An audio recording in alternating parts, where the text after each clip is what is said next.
আসসালামু আলাইকুম ওয়া রাহমাতুল্লাহি ওয়া বারাকাতুহু। ইন্নাল হামদালিল্লাহ ওয়াস সালাতু ওয়াস সালামু আলা নাবিয়্যা বা'দা ওয়া আলা আলিহি ওয়া আসহাবি আজমাইন। কাছের এবং দূরের, দেশ এবং প্রবাস থেকে যারা এই মুহূর্তে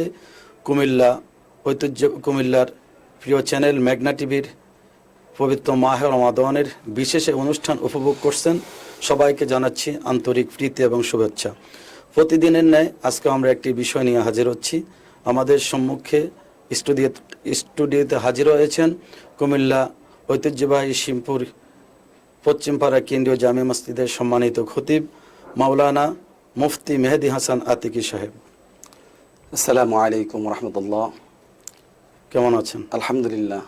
হযরত, আপনি কেমন আছেন? জি আলহামদুলিল্লাহ। প্রতিদিন আমরা বিভিন্ন বিষয় নিয়ে আলোচনা করে থাকি। আজকে আমরা মুহতারামের কাছ থেকে যে একটি গুরুত্বপূর্ণ বিষয় নিয়ে আলোচনা শুনব, সেটা হচ্ছে নামাজ এবং সিয়ামের অমনোযোগী হওয়ার কারণে আল্লাহ তাআলা যে শাস্তি দিবেন, ওই শাস্তি সম্পর্কে আমরা মুহতারাম মাওলানা মুফতি মেহেদি হাসান আতিকি সাহেবের কাছ থেকে শুনব। জি, সম্মানিত দেশ এবং প্রবাসের যারা যারা আমাদের এই আলোচনাটি দেখছেন, গুরুত্ব সহকারে এই নসিহতটুকু আপনারা জানবেন এবং বোঝার জন্য খুব নিজের কাছে খুবই ব্যথিত আর কি। বর্তমান এই কয়েকদিনে যেটা উপলব্ধি করতে পেরেছি, যে নামাজের ভিতরে আমাদের কত অমনোযোগ আমরা করে থাকি। বর্তমান সময়ে কোরআন এবং হাদিস দ্বারা যেভাবে আমরা জানতে পারতেছি, ইউটিউব, ফেসবুক, বিভিন্ন মাধ্যমে, চ্যানেলের মাধ্যমে, এখন আমরা অপারগ এই শব্দটা মনে হয় যদি আমরা বলি তাহলে এটাই একেবারেই আমাদের কি জিনিসটা অসুন্দর দেখা যাচ্ছে। আসলে আমি যে কথাটা বলতে চাচ্ছি, যে পবিত্র কোরআনে 30 পারাতে যে সূরা, ছোট্ট একটি সূরা, সূরা মাউন, আল্লাহ তাআলা বলছেন আরাআইতাল্লাযী ইউকাযযিবু বিদ্দীন, যে আমি হিসাব প্রতিদানকে যারা অস্বীকার করে, ফাযালিকাল্লাযী ইয়াদউল ইয়াতীম ওয়া লা ইয়াহুদ্দু আলা তুআমিল মিসকিন, যারা এতিমদেরকে দেখলে তাদের মাথায় হাত না বুলিয়ে তাদেরকে দূর করে তাড়িয়ে দেয়। রাসূল সাল্লাল্লাহু আলাইহি ওয়াসাল্লাম বলছেন যে যদি কোনো এতিমকে কেউ ধাক্কা দেয়, সে যেন আমাকে ধাক্কা দেয়। শুধু রাসূল বলেন নাই, আল্লাহ তাআলা পবিত্র কোরআনেই বলছেন যে যে ব্যক্তি এতিমকে সরিয়ে দেয়, এতিমের মাথার থেকে তার হাতটা সরায় নেয়, সে যেন আমি আল্লাহর মাথার থেকে সে হাতটা সরিয়ে নেয়। রাসূল ইসলাম বলছে যে যদি কোনো আমার উম্মত কোনো এতিমের মাথায় তার হাত বুলিয়ে দেয়, ওই এতিমের মাথার উপরে তার হাতের নিচে যতগুলা চুল থাকে ওই পরিমাণ আল্লাহ তাআলা তার নেক আমল নামায় আল্লাহ তাআলা নেক লিখে দেয়। তাহলে আমরা, এটা তো এতিমদের ক্ষেত্রে বলা হয়েছে। তারপর ওয়ালা ইয়াহুদ্দু আলা তুআমিল মিসকিন, মিসকিনদের জন্য যখন আমাদের কাছে কোনো মিসকিন, আমার পার্শ্ববর্তী আশেপাশের, আমি ভালো খাচ্ছি, ভালো পোশাক পরিধান করতেছি, ভালোভাবে চলতেছি, খুব আরাম আয়েশ বিলাসিতা জীবনযাপন করতেছি, কিন্তু আমার কাছে যখন কোনো দরিদ্র, কোনো মিসকিন কোনো আসে, তখন আমি তার কাছে দেখলে আমি তাকে অপছন্দ করি, তাকে সরিয়ে দেই। আল্লাহ বলছে তুমি তো তাকে সরিয়ে দাও না, তুমি আমাকে সরিয়ে দিয়েছো। ফাওয়াইলুল লিল মুসাল্লিন, যেই কথাটা নিয়ে আমাদের যে মূল আজকে যে আলোচনা, যে যারা নামাজের মধ্যে অমনোযোগী, দুর্ভোগ তাদের জন্য, এবং ওয়াইল নামক দুজক তাদের জন্য, যারা মাহে রমজানের আগেই তো নামাজে অমনোযোগী আছে, কিন্তু আমাদেরকে বলা হয়েছে এই একটা মাস যেন আমরা আবাদ করি প্রশিক্ষণের মাধ্যমে, যাতে আমরা অন্ততপক্ষে এই রমজানটাকে যেন আমরা এমন ভাবে পালন করে নেই যে আমার থেকে যেত একটা ওয়াক্ত নামাজ না ছুটে। রমজানের আগে যদি আমি নফল 1 রাকাত পড়ি, তাহলে 1 রাকাত নফলের সওয়াব। রমজান মাসে যদি আমি 1 রাকাত নফল পড়ি, একটা ফরজের সওয়াব। আর যদি রমজান মাসে একটা ফরজ পড়ি, তাহলে একটা ফরজের 70টা সওয়াব। 70 থেকে শুরু করে 770 থেকে যদি আমি গুণ দিই, তো এটা আমার হয় যে 700 না, আল্লাহ তাআলা বলছে এটার প্রতিদান আমি নিজেই লিখব। সুবহানাল্লাহ।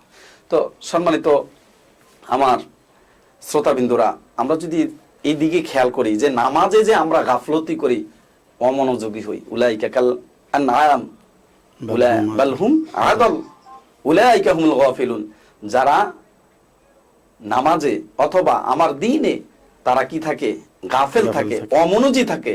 এই অমনোযোগীটা চতুষ্পদ জানোয়ার, সে কিন্তু তার এই বিশাল এই দেহটা, বিশাল এই শরীর, যদি একটা গরু তাকে আপনি গরুর ঘরে দেন, দেওয়ার পরে আপনি যদি তাকে জায়গায় প্রস্রাব, জায়গায় পায়খানা, কিন্তু তার এই সুটাম দেহটা এটা যদি ব্রেন দিয়ে তার খাটাইতো, তাহলে চিন্তা করতো যে আমি তো একটা প্রাণী, আমার তো একটা জীবন আছে, আমার তো একটা শরীর আছে, এটা কেন ভরবে?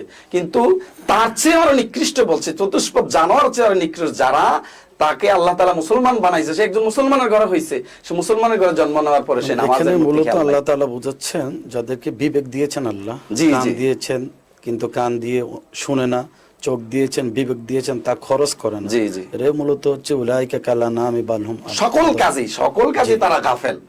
নামাজে বলেন, রোজায় বলেন, তারপরে যায় সত্য কথার ক্ষেত্রে বলেন, সকল যেই কল্যাণ কাজগুলা সে বুঝে না, যে আসলে তো আমি কি একজন এই দুনিয়ার জমিন আল্লাহ তাআলা পাঠাইছে আমাকে, আমি তো একদিন এই দুনিয়ার জমিন ছেড়ে চলে যেতে হবে, বা আমি পরকালের জন্য আমি পাড়ি দিতে হবে, এটা আমার জন্য অবতারিত না। কুল্লু নাফসিন যায়িকাতুল মাউত, আমরা মৃত্যুবরণ করতে হবে, মৃত্যুর হাত থেকে কেউ রেহাই পায় নাই। এটা গেল একটা। তারপরে যদি দেখেন নামাজের ক্ষেত্রে, আমরা নামাজের মধ্যে যখন কাতারে দাঁড়াই, বৃদ্ধা মানুষ, নামাজের বাহিরে এবং ভিতরে 13টা ফরজ, নামাজের বাহিরে যে 7টা ফরজ, শরীর পাক, কাপড় পাক, নামাজের জায়গা পাক, 17 টাকা কেবলামুখী হওয়া, ওয়াক্ত মতো নামাজ পড়া, নামাজের কেবলামুখী হওয়া। আমার যদি শরীরের অঙ্গ প্রত্যঙ্গ যদি কেবলার দিকে না হয়, তাহলে কি আমি কি ঠিক মতো কি নামাজের মাধ্যমে আমার নামাজের হক আদায় হইল? এটা একটা অমনোযোগী।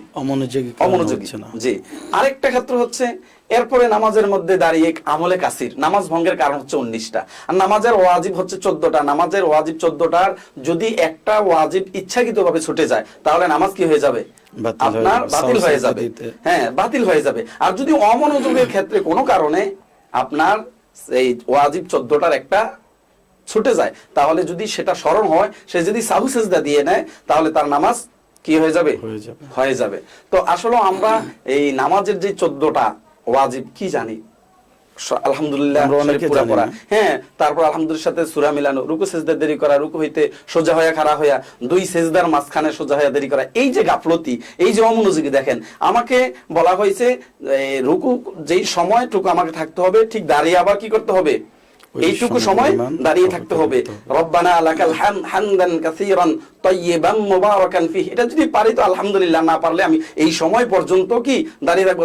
এক সাহাবী রাসূলুল্লাহ সাল্লাল্লাহু আলাইহি ওয়াসাল্লাম নামাজের সময় তিনি পিছনে এই কথা বলতেছিলেন, বলার পরে তখন তিনি বলতেছেন যে কে এই একটি বাড়তি 3টি শব্দ বলেছেন, তখন বলতেছে ওই ব্যক্তিকে সামনে আনলেন, সামনে আনার পরে তখন তিনি বললেন, ইয়া রাসূলুল্লাহ, আমি বলছি। বলছি কি বলছো? বলছো তুমি তো এমন আমল বলছো, তোমার আমল লেখার জন্য ফেরেশতারা হুমড়ি খেয়ে পড়ছে, তুমি কি এমন এই শব্দগুলা চয়ন করছো? তখন বলছে যে আমি বলছি হামদান কাসীরান তাইয়িবান মুবারাকান ফি, এই যে শব্দগুলা নামাজের ক্ষেত্রে। এখন আমরা ফরজ, ওয়াজিব, মুস্তাহাব, সুন্নাত, এরপর যে নামাজের যে বাহিরে ভিতরে যে ফরজ, নামাজের যে ওয়াজিব, নামাজ ভঙ্গের যে কারণ, এই জিনিসগুলা আমরা রমজান সম্পর্কে একটু শুনতে চাই। আমরা তো রমজানের যে সময় একেবারেই সন্নিকটে আইসা গেছে, বুঝতে পারছি আলহামদুলিল্লাহ। তো যাই হোক, এই যে রমজান যে আমরা ইচ্ছাকৃতভাবে ছেড়ে দিই, রাসূলুল্লাহ সাল্লাল্লাহু আলাইহি ওয়াসাল্লাম বলছে, যদি কেহ ইচ্ছাকৃতভাবে একটি রোজা কি করে দেন, ছেড়ে দেন, তাহলে আপনার তিরমিজি শরীফের 2307 নম্বর হাদিসে বর্ণনা আসছে, যদি কেহ ইচ্ছাকৃতভাবে একটি রোজা ছেড়ে দেয়, সে যদি সারা জীবনও কি করে, রোজা রাখে, তার ওই একটা রোজার হক আদায় হবে না। কিন্তু আমরা সাধারণভাবে সমাধান দিয়ে থাকি যে একটা রোজা আপনি যদি রমজান পরে আপনি 60টি রোজা রাখবেন, একটা রোজার পরে যদি আবারও ভেঙে ফেলে আবারও 60টি, তাহলে এটার দ্বারা বোঝা যাচ্ছে কি, এটা আমাকে ইঙ্গিত দিচ্ছে অত্যন্ত গুরুত্ব বোঝানোর জন্য আল্লাহ তাআলা এই বিধান করেছেন। কোনোভাবেই আমরা একটি থাকতে পারি, এর মানে একটার পরিবর্তে তোমাকে 60টি থাকতে হবে। কোনোভাবে এটার গুরুত্ব অনেক অপরিসীম, যাতে করে তোমরা রোজাটাকে না ভাঙো। যাকে আমরা অত্যন্ত মূল্যবান আপনার কাছ থেকে নামাজ এবং রোজার যে গাফিলতি, যে অলসতার কথা আমরা শুনেছি, আশা করি আপনার এই কথাগুলো শুনে যাতে অনেক উপকৃত হবে। ধন্যবাদ জানাচ্ছি আপনাকে আজকে আমাদেরকে সময় দেওয়ার জন্য। ইনশাল্লাহ আবারও কোনো একদিন কথা হবে কোনো একটি বিষয় নিয়ে। আপনাকে আজকের কুমিল্লা সকলের জনপ্রিয় মেঘনা টিভির পক্ষ থেকে মোবারকবাদ জানিয়ে আজকের মতো এখানে শেষ করছি। আসসালামু আলাইকুম ওয়া রাহমাতুল্লাহি ওয়া বারাকাতুহু। ওয়া আলাইকুম আসসালাম ওয়া রাহমাতুল্লাহ।